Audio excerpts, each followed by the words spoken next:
उसकी आंखों का रंग उसके पिता से नहीं मिलता था और फिर जो सच सामने आया वो तबाही था। Reddit Hindi story time. एक दिन मेरे हस्बैंड ने चुपके से हमारी बेटी का डीएनए टेस्ट करवा लिया और जब रिजल्ट आया सब कुछ बिखर गया। एक दिन मेरे हस्बैंड ने चुपके से हमारी 5 साल की बेटी का डीएनए टेस्ट करवा दिया और जब रिजल्ट आया तो मेरी जिंदगी ही बिखर गई। रिपोर्ट ने दिखाया कि वो उसकी बायोलॉजिकल बेटी नहीं है। मैं किन्हीं पूरे दिन से रो रही हूँ। मुझे समझ ही नहीं आ रहा कि ये सब कैसे हो गया। मैंने कभी चीट नहीं किया। मैंने अपने हस्बैंड से कॉलेज के टाइम से प्यार करती हूँ। हमने शादी की, मिलके बेबी प्लान किया और अब ये सब। मेरे सिर्फ 2 पास्ट रिलेशनशिप्स थे, दोनों उससे पहले के जब हम मिले भी नहीं थे। तो किसी और का होने का सवाल ही नहीं उठता। जब उसने मुझे बताया कि उसने टेस्ट करवाया सिर्फ इसलिए क्योंकि उसे लगा ब्लू आइड पेरेंट्स से ब्राउन आइड बच्ची कैसे हो सकती है, मुझे लगा वो बस गलत डायरेक्शन में सोच रहा है। लेकिन जब रिपोर्ट ने कंफर्म कर दिया कि वो उसका बायोलॉजिकल फादर नहीं है, तब से उसका बिहेवियर बिल्कुल बदल गया। वो मुझ पर शक करने लगा, हर वक्त मेरा फोन देखना चाहता, बेटी से भी थोड़ा थोड़ा दूर हो गया।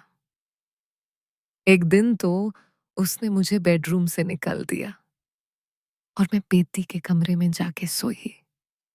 मैं बस ये ही समझ नहीं पा रही थी कि मैं उसे कैसे प्रूव करूं कि मैंने कुछ गलत नहीं किया।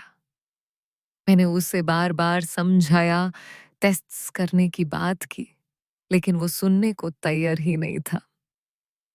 थोड़ा वक्त लगा, लेकिन फिर एक रात उसने मुझसे कामली बात की। मैंने उसे हुग मांगा और उसने दिया भी। उसने कहा कि अभी के लिए मैं घर में रह सकती हूँ और बाद में टेस्ट्स करेंगे।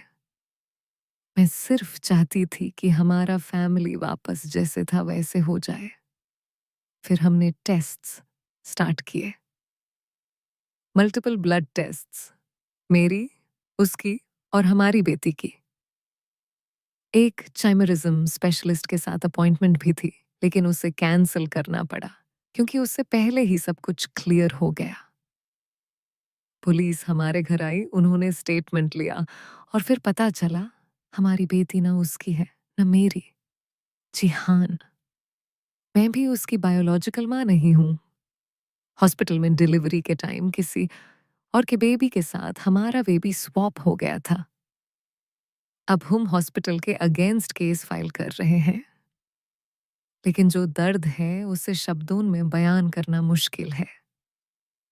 पिछले 5 साल से जिसे अपनी बेटी समझ के पला, जिसे हर पाल प्यार दिया, वो एक्चुअली किसी और की बेटी है। मुझे अब उस बच्ची के बारे में सोच कर डर लगता है, जो मेरी असली बेटी है। पता नहीं वो कहाँ है, कैसी है, सेफ है भी या नहीं। और जो बच्ची मेरे साथ है, जिससे मैंने माँ बन के पाला है, क्या एक दिन वो मुझसे छीन ली जाएगी? मेरे हस्बैंड ने भी अपना गिल्ट एक्सेप्ट किया। उसने कहा कि वो भी डिप्रेस्ड था, इनसिक्योर था। और जब उसने ऑनलाइन कुछ पोस्ट्स पढ़े जहां लोग कह रहे थे कि ब्लू आइड पेरेंट्स के ब्राउन आइड बच्चे का मतलब चीटिंग हो सकता है, तो उसने बस एक इम्पल्सिव डिसीजन ले लिया। उसने कहा कि यूज लगा मैं यूज छोड़ दूंगी, यूज लगा वो डिजर्व नहीं करता मुझे। वो कंफ्यूज था, शैटर्ड था और उसने टेस्ट करवाया, लेकिन जब रिजल्ट आया तो पूरी दुनिया उसके लिए उलट गई। उसने एडमिट किया कि वो गलत था, लेकिन उसका मकसद सिर्फ सच जानना था। और अब ये हम दोनों इस ट्रूथ के साथ डील कर रहे हैं कि हमारी बेटी हमारी बायोलॉजिकल बेटी नहीं है। अभी तक हमने बेटी को कुछ नहीं बताया है।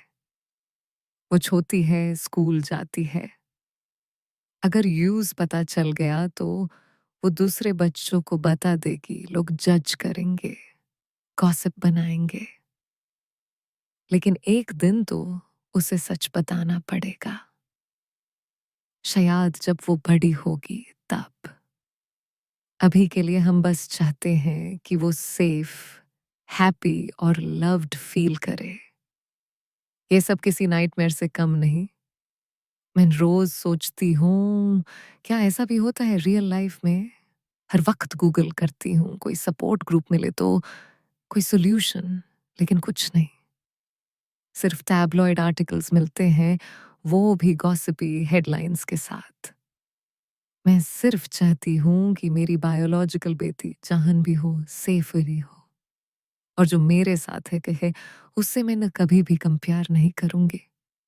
अगर आपको ये स्टोरी रियल लगी, इमोशनल लगी, तो कमेंट में जरूर बताना। शायद आप भी किसी ऐसे कंफ्यूजन या हार्ट ब्रेक से गुजरे हो। और हाँ, कभी किसी एक डीएनए टेस्ट या डाउट पर अपने रिश्ते को मत तोड़ना, क्योंकि कभी कभी जो सच होता है वो सोच से भी ज्यादा कॉम्प्लिकेटेड होता है।